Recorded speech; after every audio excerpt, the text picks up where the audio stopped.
여러분들은 이제 헤어질 준비가 되셨나요? 우리가 이제 2025년도와 헤어질 준비를 해야 될 것 같습니다. 되게 우리가 한 해가 지나가면서 우리는 다사다난했던 한 해를 보낸다라고 이야기를 합니다. 그 다사다난이란 게 한자어잖아요. 마늘달자, 일사자, 또 여러 가지 난관이 많다. 그래서 일도 많고 고난도 많았던 그런 한 해였다라고 생각을 합니다. 생각해 보면 저희 교회도 참 다사다난했던 것 같아요. 작년 12월 24일 날 이제 이상일 목사님이 돌아가시고 제가 이제 급하게 투입이 돼서 바로 송구 영신부터 시작을 해서 쭉 1년을 숨가쁘게 달려왔던 것 같습니다. 뿐만 아니라 또 이 교회 후임자를 못 구해서 애태우던 그런 시절이 있어서 이 교회가 어떻게 될 것인지 또 여러분들이 많이 기도를 하셨고 그 가운데 또 하나님께서 응답하셔서 제가 이 교회를 남기로 했고 또 부족하지만 또 이 목사님과 또 저와 또 여러분들이 힘을 합해서 또 열심히 이런 일 저런 일 부딪혀가면서 여러 가지 실수도 많고 그랬지만 여기까지 또 무사히 오게 된 것 같았습니다. 그렇게 저 개인적으로도 그렇고 우리 교회도 그렇고 또 우리 사회도 많은 변화가 있었죠. 윤석열 대통령께서 작년 12월 3일 날 또 계엄을 선포하시고 그 여파로 올해 또 대선이 있었고 이제 리더십이 바뀌고 그래서 사회가 굉장히 또 체계가 많이 바뀌고 굉장히 역동적이었던 한 해였다라고 생각을 합니다. 이처럼 여러분들 가정에도 많은 어떤 힘든 일도 있었고 기쁜 일도 있고 그랬을 겁니다. 이런 역동의 한 해가 이제 곧 있으면 저물게 됩니다. 2025년도는 이제 과거의 해가 될 것이고 우리는 새로운 해 2026년도를 맞이하게 될 것입니다. 오늘 말씀을 보면 이스라엘 민족이 이제 가나안 땅으로 들어가기 직전입니다. 즉 지금까지 40년 동안 그 광야에서 40년 이전에는 애굽에서 종자리를 하다가 이제 애굽을 탈출을 해서 40년 동안 광야에서 먹을 것도 없고 물도 없는 사막에서 40년 동안을 하나님만 의지해서 살았던 유대인들입니다. 그리고 드디어 40년이 지나고 이제는 강을 건너서 가나안 땅, 젖과 꿀이 흐르는 가나안 땅으로 들어가기 직전입니다. 그래서 8장 1절을 보면 그렇게 들어가기 직전에 하나님께서 이스라엘 민족들에게 이야기를 하고 계십니다. 우리가 다 같이 한번 읽어보도록 하겠습니다. 8장 1절 내가 오늘 명하는 모든 명령을 너희는 지켜 행하라. 그리하면 너희가 살고 번성하고 여호와께서 너희의 조상들에게 맹세하신 땅에 들어가서 그것을 차지하리라 라고 이야기를 합니다. 이제는 고생 끝 행복 시작이라는 거예요. 그러면 우리는 고생 끝 행복 시작하면은 얼마나 부풀겠습니까? 마음이 얼마나 좋겠습니까? 그래서 정말 그 지긋지긋한 광야 생활을 잊어버리고 싶어 할 겁니다. 그렇잖아요. 우리도 너무 힘들었던 시간을 잊어버리고 싶어 하지 않습니까? 심리적으로도 그렇습니다. 어린아이들, 이제 여러분들 어린 시절을 언제까지 기억을 하십니까? 그런데 어느 한순간을 통째로 잃어버리는 사람들이 있습니다. 통째로. 예를 들면 초등학교 시절을 다 잊어버렸다든지 전혀 기억이 안 나는 사람들이 있습니다. 그건 왜 그러냐면 그 사람이 그때 굉장히 큰 아픔이 있었을 때 무의식에서 그것을 지워버리고 싶은 거예요. 그런 시기들이 있는 거죠. 이 광야 시기가 얼마나 힘겹고 또 어려웠겠습니까? 맨날 먹은 만나만 먹고 물 먹고 그리고 하는 것은 광야를 걷는 일뿐이었을 겁니다. 그렇게 뜨거운 햇빛이 내리쬐는 그 사막에 구름의 그 그늘을 의지해서 하나님을 의지해서 또 밤에는 그 추운 사막에 그 하나님의 불기둥을 의지해서 그렇게 광야 생활을 했던 것입니다. 그런 이스라엘이 이제 젖과 꿀이 흐르는 땅으로 들어가기 직전입니다. 그런데 이때 뭡니까? 기억하라 라고 이야기를 합니다. 기억하라. 2절부터 쭉 이야기를 해보면 내 하나님 여호와께서 이 40년 동안 광야의 길을 걷게 하신 것을 기억하라는 거예요. 우리는 잊고 싶은데 그 지긋지긋한 고난과 힘든 것과 가난과 이런 모든 것들을 잊어버리고 싶은데 오히려 기억하라라고 이야기를 합니다. 그래서 2025년도는 우리가 잊어버리는 망각의 세월로 보내는 게 아니고 기억을 해야 되는 해인 것입니다. 그런데 왜 그런 고난을 기억하라고 하는 건지 여러분들도 뒤돌아보면 많은 고난의 순간들이 있었을 것입니다. 그것을 기억하라는 거예요. 그것은 2절에 나옵니다. 이는 너를 낮추시며 너를 시험하사 내 마음이 어떠한지 그 명령을 지키는지 지키지 않는지 하랴 그걸 알고 싶어서 그렇다는 거예요. 하나님은 우리에게 고난을 주는 것은 그냥 준 게 아니에요. 우리의 마음을 알고 싶어서. 이름에도 불구하고 내가 나를 의지하는 건가? 이런 상태에서도 나를 의지하면서 가는 것인지 그것을 알게 하려 하신다라고 이야기를 했습니다. 2025년도 우리 교회만 봐도 격동의 시기였습니다. 그럴 때 우리는 어땠습니까? 기도했지 않습니까? 기도하고 이 교회가 다시 일어설 수 있도록 더 튼튼하게 나아갈 수 있도록 기도했지 않습니까? 그래서 어땠습니까? 그 과정을 극복하고 지금 이 자리가 있는 것입니다. 그것은 우리가 교만하지 않도록 우리를 낮추시며 너를 줄이게 하시며 또 내가 알지 못하는 내 조상들도 알지 못하는 만나를 내게 먹이선 것 같이 우리가 떡으로만 사는 게 아니고 하나님의 말씀으로 살아가게 하신 것이죠. 불경기 속에서도 우리가 지금까지 살아온 것은 우리가 떡이 아닌 하나님의 말씀에 순종하기 때문에 그 고난의 순간들이 넘어가고 있습니다. 아니 앞으로도 또 그럴지 모릅니다. 또 내년 송구영신 때 이 제목을 가지고 똑같이 이야기할 수가 있습니다. 이제 2025년도 그 어려운 것들이 지나고 2026년도 초입에 들어왔습니다. 2026년도는 우리에게 하나님이 옥토를 주실 것으로 믿습니다. 7절, 8절을 보면 우리 7절, 8절을 9절까지 같이 읽어보시기 바랍니다. 7절을 읽어볼게요. 내 하나님 여호와께서 너를 아름다운 땅에 이르게 하시나니 그곳은 골짜기든지 산지든지 시내와 분청과 샘이 흐르고 밀과 보리의 소산지요 포도와 무화과와 석류와 감람나무와 꿀의 소산지라. 내가 먹을 것에 모자람이 없고 내게 아무 부족함이 없는 땅이며 그 땅의 돌은 철이요 산에서는 동을 깰 것이니라. 아멘. 2026년도에는 이런 하나님의 축복과 은혜가 여러분들에게 넘치기를 주님의 이름으로 축원합니다. 네. 2026년도는 그렇게 될 것입니다. 우리가 광야에서 하나님을 찾고 가나안에서 그런데 이런 풍요 속에 들어갈 때 하나님은 걱정이신 거예요. 걱정이신 거예요. 여러분들 돈이 많이 생긴다. 2026년 되면 뭐 돈벼락이 떨어진다. 얼마나 기쁘고 즐거운 일입니까?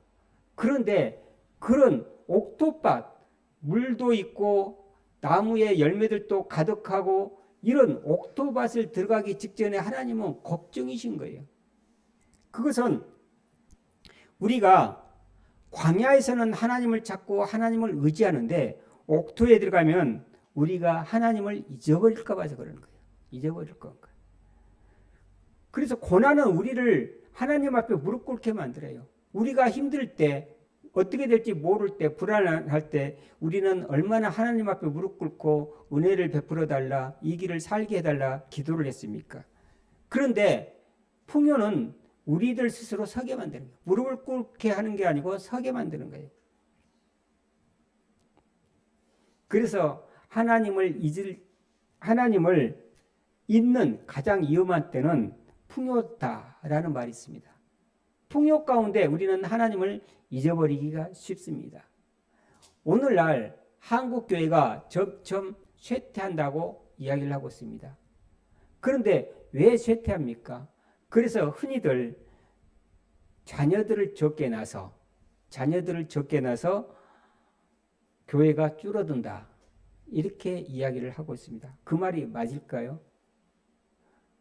저는 그렇다고 생각하지 않아요. 인구수는 줄지 않았어요. 그런데 왜 자녀가 적다고 교회가 줄어듭니까? 이것은 우리가 이미 풍요 속에 들어왔기 때문에 그렇습니다.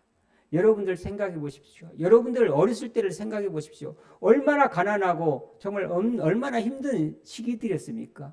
정말 맨몸으로 와서 어디든지 밥만 먹여주면 가서 일을 하던 그런 시대 아니었습니까? 그때 우리에게 붙들고 의지할 곳은 오로지 교회였고 하나님이었어요.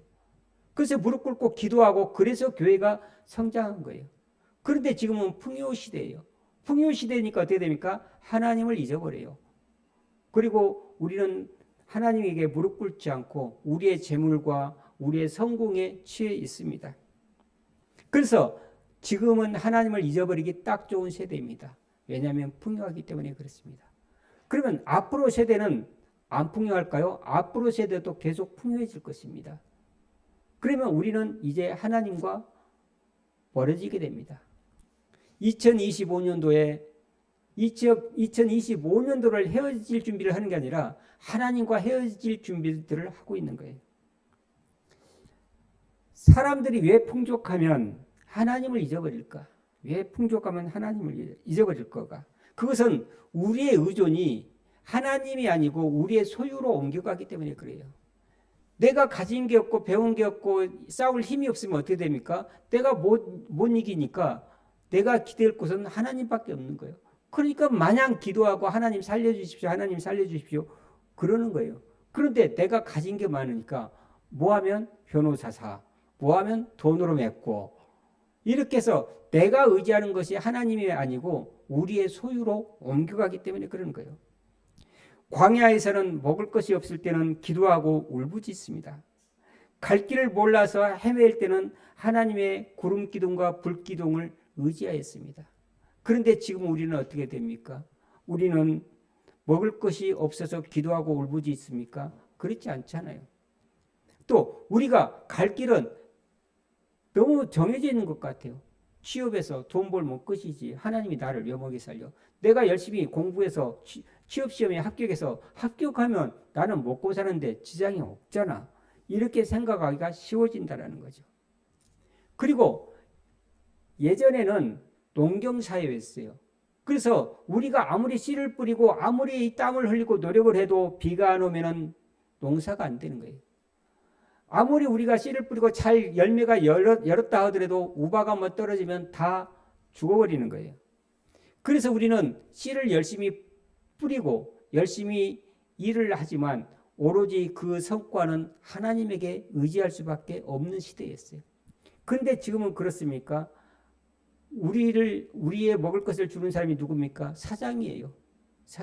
돈 있는 사람이에요. 그 사람들이 우리에게 먹을 것을 주는 거예요. 가서 아침에 일어나서 가서 일하고 들어오면 사장이 돈을 주는 거예요. 그러니까 우리는 하나님을 의지할 필요가 없어진 거예요. 그래서 노력해서 성취해서 뭡니까? 내가 했다라는 거예요. 내가 했던 거. 그래서 우리가 8장 17절 우리 그 뒤에 17절을 한번 보십시오. 다 같이 읽어보도록 하겠습니다. 그러나 내가 마음에 이르기를 내 능력과 내 손의 힘으로 내가 이 재물을 얻었다 말할 것이라.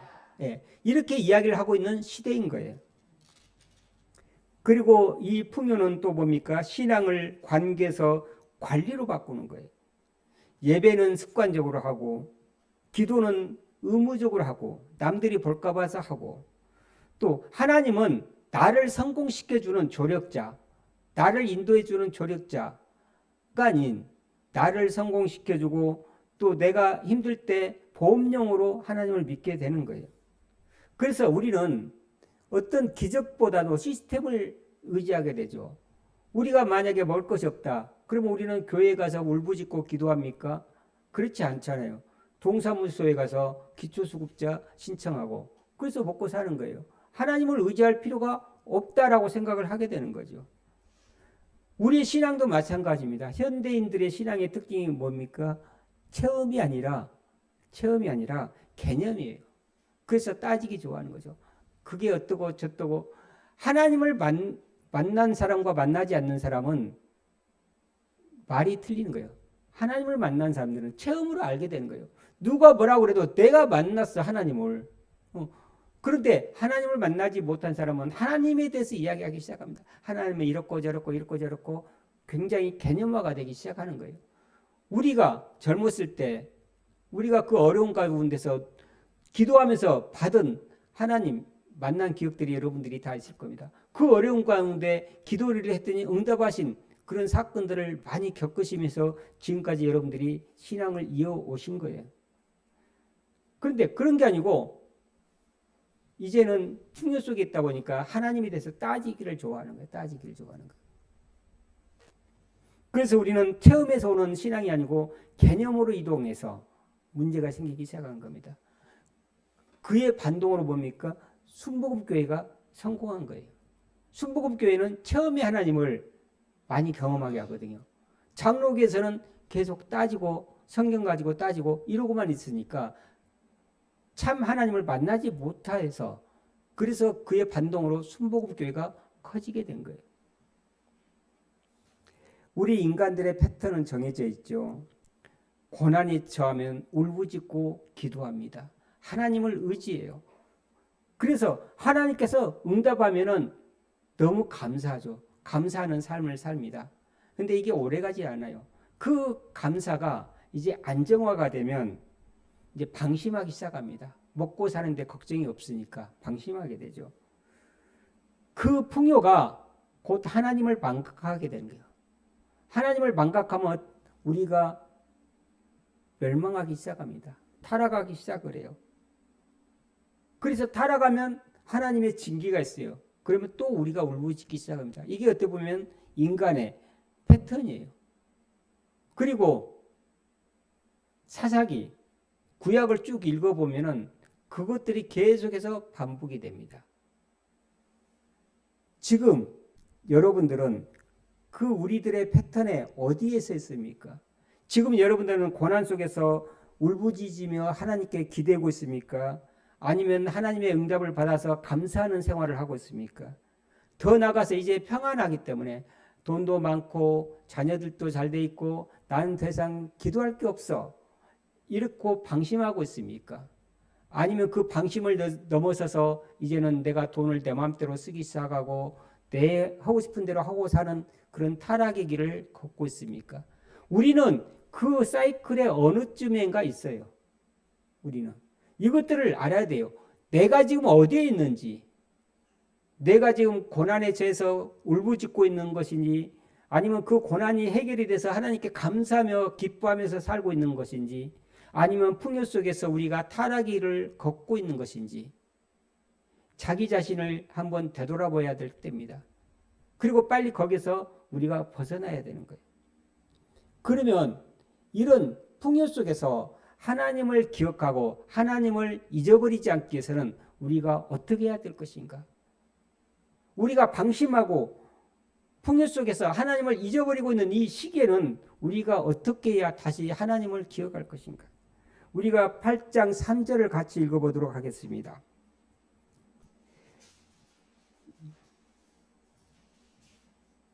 너를 낮추시며 너를 줄이게 하시며 또 너도 알지 못하며 네 조상들도 알지 못하던 만나를 내게 먹이시는 것은 사람이 떡으로만 사는 것이 아니오 여호와의 입에서 나오는 모든 말씀으로 사는 줄을 내가 알게 하려 하심이니라. 그래서 우리는 말씀으로 사는 것을 알아야 돼요. 그러기 위해서는 어떻게 합니까? 우리가 항상 말씀을 가까이 해야 되는 거예요. 그래야 우리가 방심하지 않고 하나님을 잊어버리지 않고 계속해서 우리가 하나님을 기억하면서 살아갈 수가 있는 것입니다. 우리가 10절을 또 한번 읽어보도록 하겠습니다. 10절 내가 먹어서 배부르고 내 하나님 여호와께서 옥토를 내게 주셨으므로 말미암아 그를 찬송하리라. 내가 먹어서 배부르고 옥토가 나에게 주는 것은 누구로 말미암습니까? 하나님에게. 모든 나의 복의 근원은 하나님에게서 왔다라는 것을 우리가 인정을 해야 되는 거예요. 그리고 그를 찬송을 해야 되는 거예요. 내가 열심히 해서 내 손으로 내가 벌어먹은 게 아니라 그렇게 벌어먹을 수 있도록 해주시는 이가 하나님이시라는 거예요. 복의 근원은 하나님이십니다. 근원은 하나님이시고 그 통로는 교회가 되고 집에서 부모님이 될 수가 있고 또 같은 교인들이 될 수가 있는 거예요. 여러분들은 그것은 통로예요, 통로. 그래서 여러분들은 그 통로를 무시하지 않으시면 됩니다. 더 나아가서 그 통로를 또 복의 근원이라고 생각해서도 안 됩니다. 복의 근원은 하나님이시고 통로는 부모님이십니다. 여러분들 내가 열심히 일해서 이렇게 크고 열심히 일해서 이렇게 먹고 사는 줄 아십니까? 그 뒤에 하나님의 복의 근원에서 여러분들에게 건강 주시고 또 여러분들이 그렇게 자라도록 돌봐주시는 부모님들이 있어서 그렇습니다. 그래서 우리는 부모님을 공경해야 되는 거예요. 왜냐하면 복의 통로이기 때문에. 복이 들어오는 파이프예요, 파이프. 그 파이프를 우리가 막아버리면 어떻게 됩니까? 그것을 훼손시키면 어떻게 됩니까? 나오지가 않는 거예요. 복이 나오지가 않는 거예요. 부모님이 나에게 잘해주고 못해서를 떠나는 거예요. 그것은 내 통로이기 때문에 그러는 거예요. 자, 그런 것처럼 모든 복의 근원은 하나님이심을 기억하고 찬송하면서 사는 삶. 이것이 우리가 풍요 속에서도 하나님을 기억하는 길입니다. 우리가 18절에도 같이 한번 읽어볼까? 18절 다 같이 읽어보도록 하겠습니다. 내 하나님 여호와를 기억하라. 그가 내게 재물 얻을 능력을 주셨습니다. 이같이 하심은 내 조상들에게 맹세하신 언약을 오늘과 같이 이루려 하심이니라. 예. 여호와를 기억하라. 그 여호와가 나에게 재물 얻을 능력을 주어서 내가 풍요롭다라는 거예요. 내가 열심히 해서가 아니라 하나님께서 그런 능력을 줬기 때문에 내가 그럴 수 있는 것입니다. 그래서 풍요는 하나님이 필요 없게 만들어요. 우리에게 주어진 풍요, 우리에게 주어진 여러 가지 충족감은 그것으로 말미암아 하나님이 필요 없다라고 느끼게 만들어요. 그런데 사실 그때 가장 하나님이 필요한 순간입니다. 여러분들이 풍요할 때 그때 가장 하나님이 필요할 때예요. 그걸 기억하셔야 됩니다. 2022년도 우리의 힘든 시간들, 많은 고난들, 이것들을 다 잊어버리고 새해를 맞이할 것이 아닙니다. 오히려 우리는 그 고난 속에서 하나님이 우리에게 어떻게 간섭하셨는지, 어떻게 인도해 하셨는지를 기억해야 됩니다. 그리고 우리에게 약속하신 2026년도에 어떠한 풍요가 오더라도 우리는 기억해야 됩니다. 그 모든 것이 우리의 힘으로 한 것이 아닙니다. 우리의 복의 근원이시자 하나님이시지, 그 복의 근원에 하나님이지 내 능력으로 된 게 아니라는 것을 기억해야 됩니다. 그것을 잊어버렸을 경우 우리는 멸망하게 되어 있습니다. 그래서 풍요의 순간이 가장 위험한 순간입니다. 저는 여러분이 2026년도에 젖과 꿀이 흐르는 아름다운 해가 되기를 주님의 이름으로 축원합니다. 9절 10절에서 나온 것처럼 우리가 먹을 것에 모자람이 없고 내게 아무 부족함도 없고 그 땅의 모든 돌은 철이요. 돌이 광산이라는 거예요. 산에서는 동을 캘 것이고 그 모든 옥토를 내게 주시는 하나님께 감사하는 하나가 되기를 축원합니다. 그러나 이 풍요가 나의 능력이 아니라 하나님이 나에게 재물 얻을 능력을 주셨음을 고백하시기 바랍니다. 저는 2026년도에도 여러분과 여러분의 가정에 주님의 몸된 교회에 주님의 은혜와 축복이 넘치기를 주님의 이름으로 축원합니다. 기도하겠습니다.